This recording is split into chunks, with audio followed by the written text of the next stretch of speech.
Okay, right off the bat, let me say this. This is not an episode about whether Mel Robbins stole an idea or not. In fact, I have not even read her full book, Let Them, or the Let Them Theory. And so this isn't about me throwing shade. I've read other books of hers, but not that one. Okay. So this isn't about me throwing shade. This is about a bigger question. And let me back up for just a second. I'm doing this episode because I get asked about self-help books all the time. And I have been asked more in the last few weeks about the Let Them theory by Mel Robbins than I've been asked about a particular book probably in years. And I've also been involved in a lot of discussions around that particular book and an issue related to it that, this will all make sense in a minute. So I just really felt like I wanted to talk about a bigger issue than just the book, because there's a bigger question here. And that is, when an idea blows up, who gets credit? Who profits? Who gets completely lost in the noise? So now let me back up and give you some context if you haven't been following what's been going on with this. The phrase "let them," it's been everywhere lately. You've probably seen it all over social media. Mel Robbins has a book out right now called The Let Them Theory. I don't know, at the time of this recording in April of 2025, end of March, beginning of April 2025, it's probably been out for a few weeks, maybe a month. I don't know, maybe even 2 months, right? It's called the Let Them Theory, and it's being called a movement, not just a book. People are getting tattoos. She is doing a speaking circuit around it. There's a whole brand that's being built around that phrase. But there's also been a lot of controversy and pushback because years ago, a woman named Cassie Phillips wrote a piece that went viral around that exact same phrase and started a community around it and a movement per se herself, people getting tattoos. I believe she got the first tattoo and then women started getting tattoos. And some say that Mel Robbins borrowed from her work for this book. Some say that she, being Mel Robbins, even referenced in a YouTube video at one point that she had seen the work.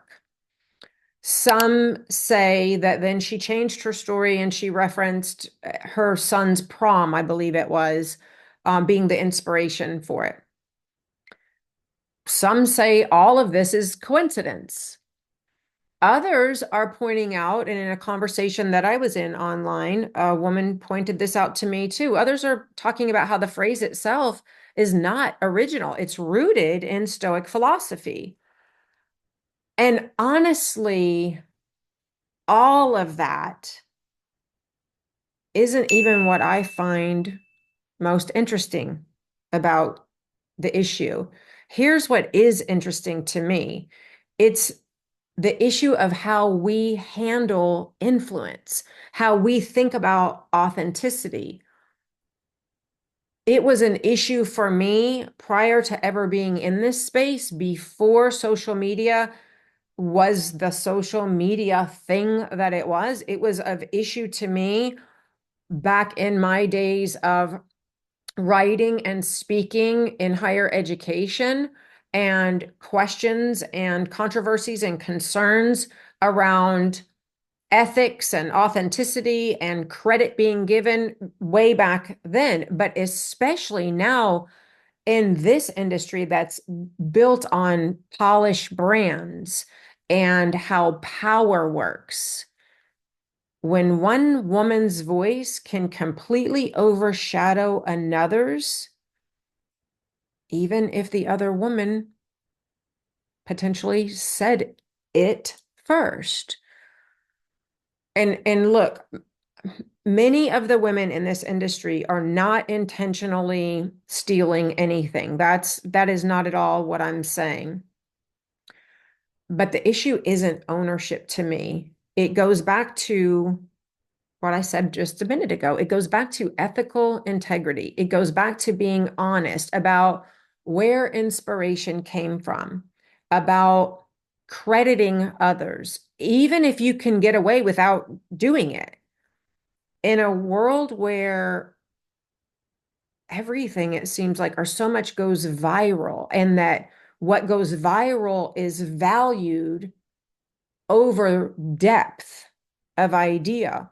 The one who gets credit is often the one with the larger platform, not necessarily the one who dug the well, if you will.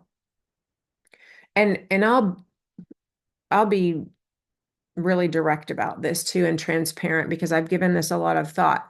The more work I do in this space, the more, or I'm just going to say it, the more work I do in this space, the more I notice a lack of depth in a lot of what is out there. And, to be fair, maybe that's because I've grown, I've done my own inner work. I see what actually creates lasting change. And it is not a catchy phrase or simple frameworks. It's not, just let them.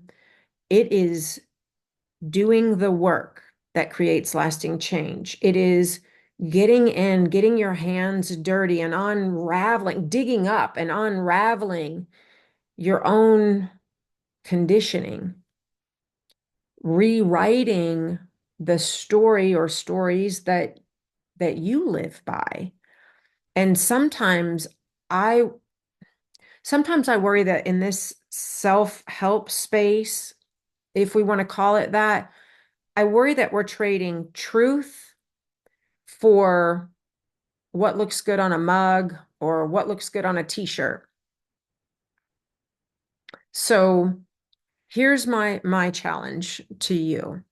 The next time you find yourself repeating or sharing a quote or a bit of advice that you see or you hear online, stop and ask yourself, whose voice is that? What's underneath the sound bite? Ask yourself, what am I not questioning? Just because maybe it came from someone with a following. And I'm not saying don't listen to big names. I do. I listen to podcasts of big names all the time.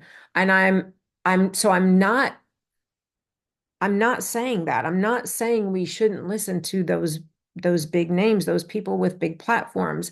I'm saying don't assume that louder means better or means deeper or more transformative, or that I'm not saying that popular means profound. And maybe most of all, if you have something to say, say it, because your voice matters, even if it's not the loudest one in the room. It matters. Thanks for spending time with me, and I'll see you right back here next time.